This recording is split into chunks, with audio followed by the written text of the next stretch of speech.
প্রিয় চাকরি প্রত্যাশী ভাই ও বোনেরা, আজকে আমরা একটি গুরুত্বপূর্ণ টপিকস নিয়ে আলোচনা করব, যেটা হলো প্রাথমিক সরকারি শিক্ষক নিয়োগ পরীক্ষা 2009 প্রথম ধাপ।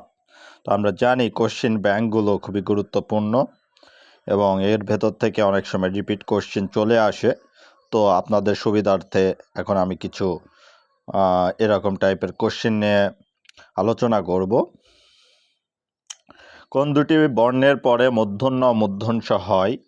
আপনার অপশনে আপনারা দেখতে পাচ্ছেন রস্বই, রস্যু, ত, থ, ঝ, র, ট, ঠ। সঠিক অ্যান্সার ঝ, র। চাউল, চিনি, পানি এগুলো কি বাচক বিশেষ্য মানে নাউন। তাহলে চাউল, চিনি, পানি এগুলো তো প্রাণ নেই, এজন্য এগুলো কি বস্তুবাচক। প্রান্তিক বিরাম চিহ্ন কোনটি? প্রান্তিক বিরাম চিহ্ন কোনটি? এটা সঠিক অ্যান্সার হবে প্রশ্ন চিহ্ন। কষ্টে লাভ হয় যা দুর্লভ, যা মানে আপনি যে একটি চাকরি করবেন, এই চাকরিটা অর্জন করতে আপনাকে প্রচুর কষ্ট করতে হচ্ছে, তার মানে এখন চাকরি পাওয়াটা কি দুর্লভ, মানে কষ্টে লাভ করতে হচ্ছে আপনাকে। গাছ পাথর বাগধারাটির অর্থ কি? গাছ পাথর বাগধারাটির অর্থ হচ্ছে হিসাব নিকাশ করা। গাছ পাথর হিসাব নিকাশ করা, আমরা জানি পাথর গোনার জন্য ব্যবহার করা হয়।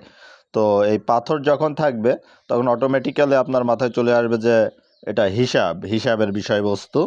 তাহলে হিসাব নিকাশ করা। গায়কের সন্ধি বিচ্ছেদ কোনটি? তো যখনই গায়ক থাকবে সব জায়গায় কিন্তু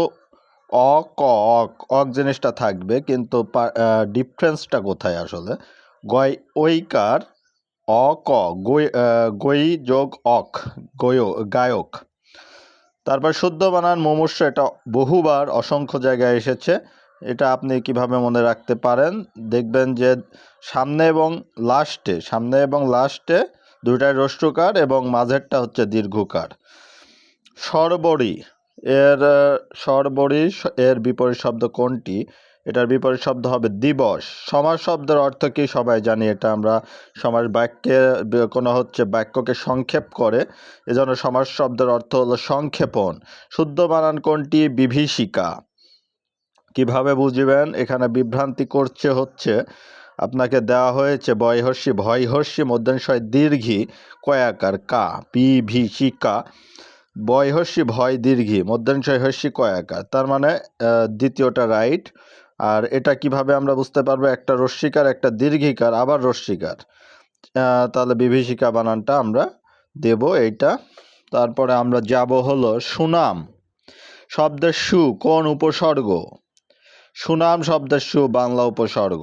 ধ্বনির পরিবর্তন কত প্রকার? ধ্বনির পরিবর্তন, ধ্বনি দেখবেন যে এখানে 3টা বর্ণ রয়েছে। ধ্বনি শব্দের ধ্বনির পরিবর্তন কত প্রকার? 3 প্রকার।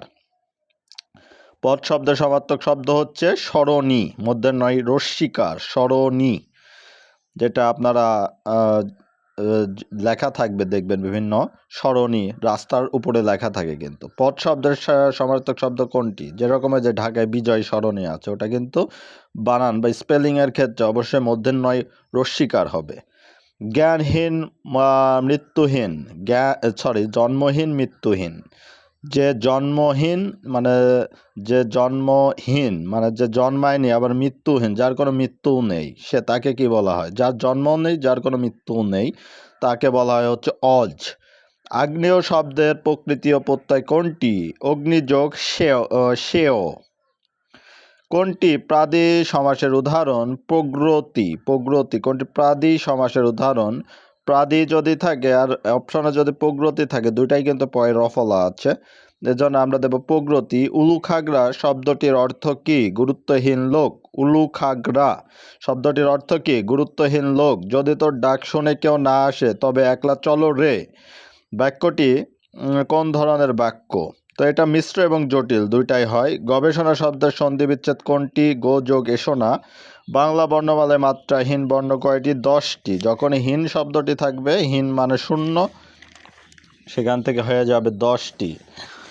এখন আমরা আলোচনা করব শুদ্ধ বানান কোনটি? সমীচীন অনেকবার এসেছে, দুইটাই দীর্ঘিকার। রবীন্দ্র এর সন্ধি বিচ্ছেদ কোনটি?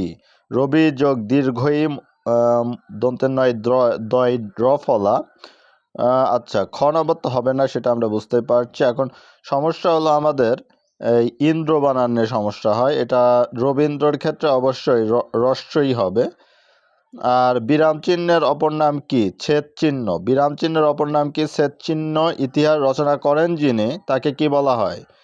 ইনি ইতিহাস যে রচনা করেন, মানে যেমন একটা খেলায় মনে করুন যে একজন খুবই ভালো খেললো এবং প্রচুর রান পেল, তাহলে সে কি করলো? সে একটা হিস্টোরি ক্রিয়েট করলো।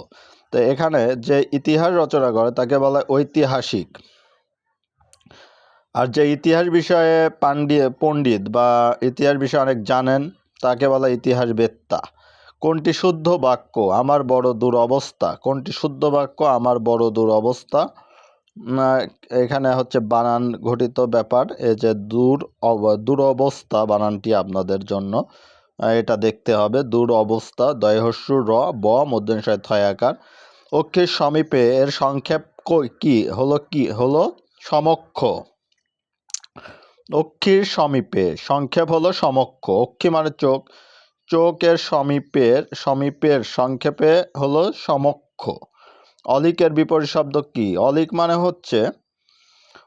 মানে অবাস্তব, আর এর বিপরীত শব্দ হলো রিয়েল বা সত্য, যা বাস্তব। তারপরে আমি আমরা এগুলো কোন সর্বনাম? ব্যক্তিবাচক সর্বনাম। আমি আমরা এগুলো অবশ্যই ব্যক্তিবাচক। ব্যতিহারিক নাকি সাকুল্যবাচক, আত্মবাচক, ব্যক্তিবাচক? অনেকে আত্মবাচকও দিয়ে দিতে পারে, কিন্তু এটা হবে ব্যক্তিবাচক। ভাষার মূল উপকরণ কি? ধ্বনি। আর বাক্যের মূল উপকরণ কি? শব্দ। শুদ্ধ বানান কোনটি? আসক্তি। কয়তায় হর্ষি এটাকে বলা হয়। ষড় যোগ মূর্ধন্য ট যোগ দশ, সরস। এর সন্ধিবিচ্ছেদ কোনটি? ষড় যোগ দশ। নিত্য সমাসের উদাহরণ কোনটি? অপব্যয়, বাগদত্তা, দেশান্তর, বনজ। নিত্য সমাসের উদাহরণ কোনটি? দেশান্তর। তারপরে হচ্ছে দিন যায় কথা থাকে, একটা গান আছে, এখানে যায় কি অর্থে? অতিবাহিত অর্থে, মানে সময় চলে যাওয়া। তারপরে কুসুমিত শব্দের প্রকৃতি প্রত্যয় কোনটি?